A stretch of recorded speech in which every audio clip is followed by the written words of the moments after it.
Amanda McBaine, co-director of Boy State. Thank you for being here. Boy State, the program, is sort of like a week-long summer camp for mock governance. So when did you and Jesse Moss first hear about Boy State?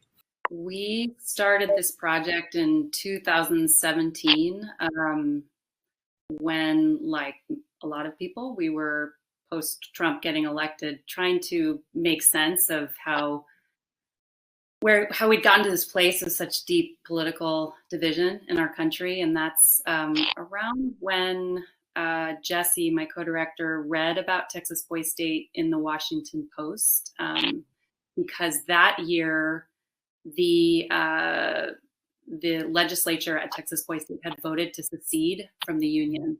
And so it was kind of a scandal locally, and then it made national news, and that's how we heard about it. Neither of us had been through the program. We hadn't even heard about the program. There's a girls and boys state in every state, and it's an old program. It's been going on for like 80 years. So it's kind of actually strange that we didn't know about it. And the more we learn about it, it's sort of one of those things like hidden in plain sight. It's just sort of woven into the fabric. A lot of very famous politicians and non-politicians actually have been through the program. So when we read about it, I mean, it struck us as kind of funny, but also there was something profound in that act of voting to secede, because it's the first year in the 80 years that the kids had done that.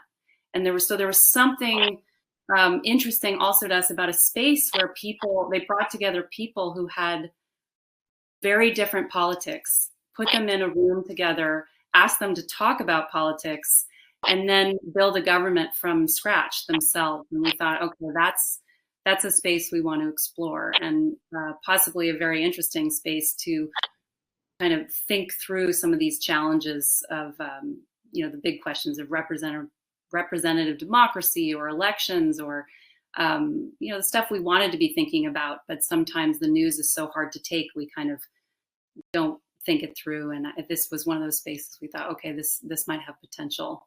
Well, the film follows Stephen, Ben, and Robert, and Renee is sort of like a large supporting character in there. So how did you choose those four guys to follow? And I guess how many boys did you interview at the offset? And because they're all ideologically and racially different. Well, it was important to us to get a range of all points on the political spectrum. We wanted people from different backgrounds. We wanted people from all different parts of Texas. Texas is a really complicated state. It is still a battleground state, and it's huge. So not surprisingly, the program is huge. It's got 1,100 attendees every summer, and so that's a lot of people to cast from. We did not speak to all 1,000 of them. I tried to talk to as many as I could. I don't think I could give you a number, but hundreds and hundreds. We first started by calling them, and I'll tell you, 17-year-old boys they're just not great on the telephone these days. And no one answers the phone anymore, so. No one talks on the phone anymore. I love talking on the phone, but not so much. They were very polite. There was a lot of ma'am, and it's fine. That's very formal, but we really wanted to get to know, what these kids were like. So it was much better once we actually went to Texas. We spent 3.5 months effectively meeting as many people as we could, and as many places as we could. And what we were looking for, and what we then found eventually after a lot of work, is we found in Ben, Robert, Stephen, and Renee, individuals who are different politically. Ben has a talking Reagan doll on his bookshelf. Like who has a talking Reagan doll on his bookshelf? And then you have Stephen, who is a Bernie Sanders, fan. And so we needed them to be also very ambitious and also politically savvy. And so that's what we found in those four guys.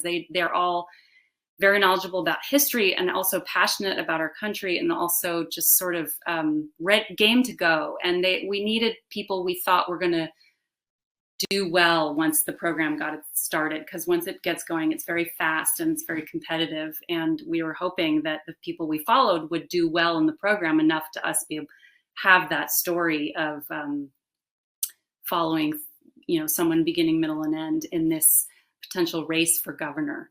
Mhm. And that's really how we came to those kids. I will say also, when you're looking to cast in a documentary, you're looking for something else, right? That is a little less rational. And this is something we've been doing for a long time with Verite Films. And it's something that just interests Jesse and Amanda. And I don't know what that is. There's a certain vulnerability to it. There's a certain comfort with the camera. There's a certain, there's a potential for this program to be a crucible. And we in selecting who we did, we really were hoping these kids, because they knew themselves well enough, but they were also flexible to change. And I think that we found that in our four, the people who we followed. We did follow a couple others that flamed out on the first couple days, but actually we really did bet the farm on three of these people, and they did well enough that we really lucked out on some level. Yeah, Robert was the most interesting to me because he has, he speaks with a lot of bluster and he plays up his conservatism. And then, because in his speech he says he's pro-life, and then in his talking head he's like, actually, I'm just playing this like a game, and I'm actually pro-choice, but we're in Texas. So he just assumes like they're conservative, and they ended up voting for Stephen, who's more progressive. And he says, all these things about like, you can't win on a minority opinion. And now he has a new appreciation for why politicians lie. So were you aware that like when you cast him, like, or like how much aware were you of his like beliefs when you cast him? Do you think like did you know he was putting on a facade like that? And were you looking for people who were maybe putting on a facade like that? We did not know what Robert was how he was gonna go through the program. So that was a surprise to us as much as it is to you when you find out in the film. In fact, Stephen later on, when he saw the first rough cut of the film, he was like, "Oh my God, I didn't even know that." So I mean, there's a lot of, we did know that Robert had paged in the Senate already for a Republican. So we knew he had certain kind of moderate Republican views. That was kind of what we understood of him. And as much as in our casting process, we kind of had some archetypes in our mind. And I think anybody who makes a film about high school or politics, like you do have to work with a certain amount of those expectations people bring to watching your movie. Oh, I know that guy. He's the